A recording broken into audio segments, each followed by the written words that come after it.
What's good, y'all? Dr. Trehunna. Now, a lot of studies are coming out that's basically stating that there's no difference between caloric restriction and intermittent fasting, all right? So today, what we're going to cover is there any difference between you intermittent fasting versus you doing caloric restriction or counting macros, right?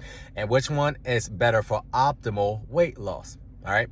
So first things first, one thing that I tell my clients all the time, intermittent fasting, there's nothing magical about it, all right? It's just basically a tool that you could use in your toolbox, all right? It just basically help people see that if I intermittent fast, I'm not gonna be as food focused throughout the whole entire day, all right?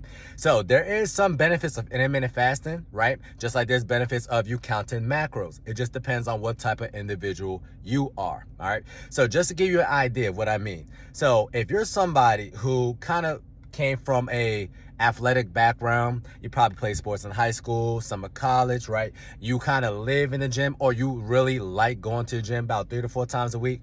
You also aspire to kind of put on muscle mass, etc., right? Want to be at your best health overall and look the best aesthetically, then by all means, believe it or not, the best thing for you would be macros.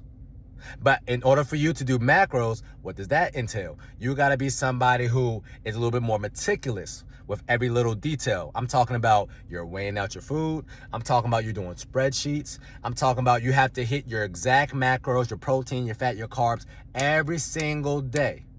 But that's what it takes, okay? So for people who are counting macros, they're probably eating about 4 to 5 times a day, but they're also not eating anything crazy. They're not having a whole lot of crazy Pop-Tarts. They're not going out to eat. They're literally on a regimen at least 6 days out the week, and they're probably only having a cheat meal, right? But also they are weighing foods out, and they already have a good idea of what they can have that's going to fit in their macros and what they cannot have. They're not having that Haagen-Dazs ice cream unless it's a cheat day after they finish their cut, you know? Now, if you're somebody like me who just want to go ahead and look good all year round, right?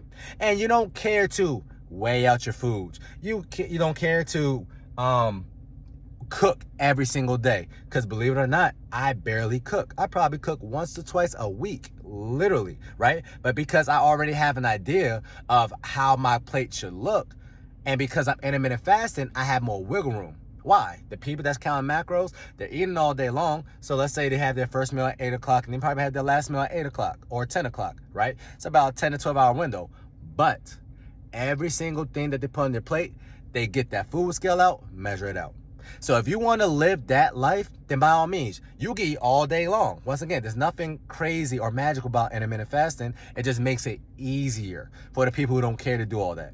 Now, if you're somebody who lives a regular 9 to 5, probably works remotely, and you just want to go ahead and look good, and you don't care to bring out a food scale and measure out, okay, cool, I have to have 10 grams of this and 10 grams of that, then intermittent fasting works more in your favor.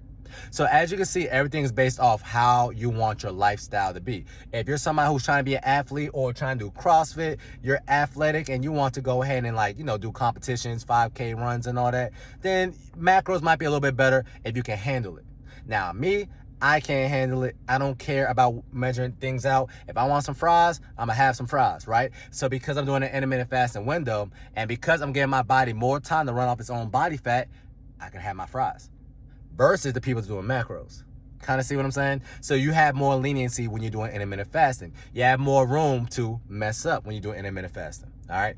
Also, when it comes to overall just weight loss, macros and intermittent fasting, you can expect the exact same result, especially if you're doing the macros right. Just gonna be honest with you, right?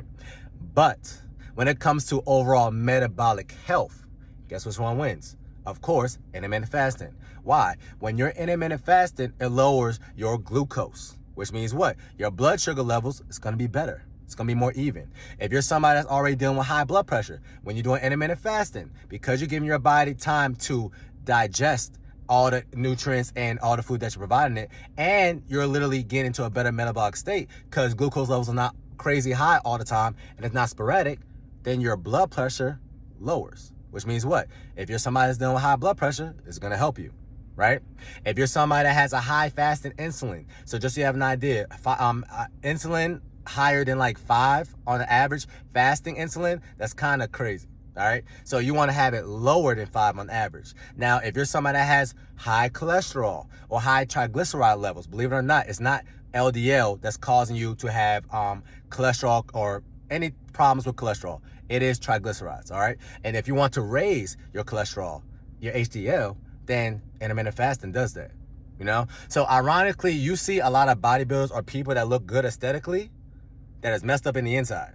You know why? Because they're not intermittent fasting. You know, so intermittent fasting is not the end all be all when it comes to weight loss. But I intermittent fast, and I tell my clients to intermittent fast because this is not just about losing weight. This is about being in the best metabolic health in your entire life. You know, your ALT, which is basically about how good your liver is currently, is going to basically be better. Right? Your blood sugar levels are going to be more stabilized, which means what? If you're somebody that's dealing with diabetes, your body's going to be able to handle it better, and we're going to be able to reverse your diabetes. If you got high blood pressure, then I already told you that your body's going to be able to handle it better because insulin by itself helps your body remove glucose out the system, right? But constant insulin dampens the response to your endothelial cells to basically dilate the vessels, which means what? Your blood pressure is gonna rise. So you want to basically allow your body at points of time to rest, so basically your blood pressure can lower. All right, so if you have a lot of insulin, it's not gonna lower. If you have lower insulin, right, or you have a healthy balance, then it's gonna be able to dilate and constrict when it needs to. All this happens due to intermittent fasting. But with that being said, you can't be somebody saying, oh, I intermittent fast and you eat McDonald's and Twinkies and Ho-Hos all day. You know, you got to still choose better nutrition overall. Once again, intermittent fasting is just a tool. If you're still in a caloric surplus because you're over there having 2 to 3 Big Macs with the large fry and a Diet Coke, but you're still having a McDonald's apple pie, you're wilding. Simple. All right. So is there any difference between macros and intermittent fasting when it comes to weight loss overall? No, not really. Right. But if you're somebody that is not at the best health, you're pre-diabetic, you got PCOS, you got high blood pressure, you know, you got IBS or autoimmune irritable bowel syndrome, anything dealing with psoriasis, any skin ailments or health complications, then what you want to do is some form of intermittent fasting, which is going to help alleviate these symptoms and help you get into the best metabolic health of your life. Because once again, this is the only time in human history where we can get food with a press of a button, or we could just be so food focused, you know, because the human body wasn't made to have food all day long. It's literally that simple. Okay. We was made to feast and fast. All right. We wasn't made to eat 5 to 6 times a day. That's why you see a lot of bodybuilders, they look good, right? They got all the biggest muscles in the world. And you see bodybuilders dying is at an all-time high. Everything happens for a reason. All right. Hopefully y'all learned something today. Nothing crazy. That's your reset tip of the day. It's going to help us stay snatched all the time. No, it's summertime. You don't have to intermittent fast, but if you're somebody who doesn't aspire to become a world-class athlete, make sure you start doing some form of intermittent fast. That way you live longer, okay? Longer health span, longer lifespan. Talk to you soon.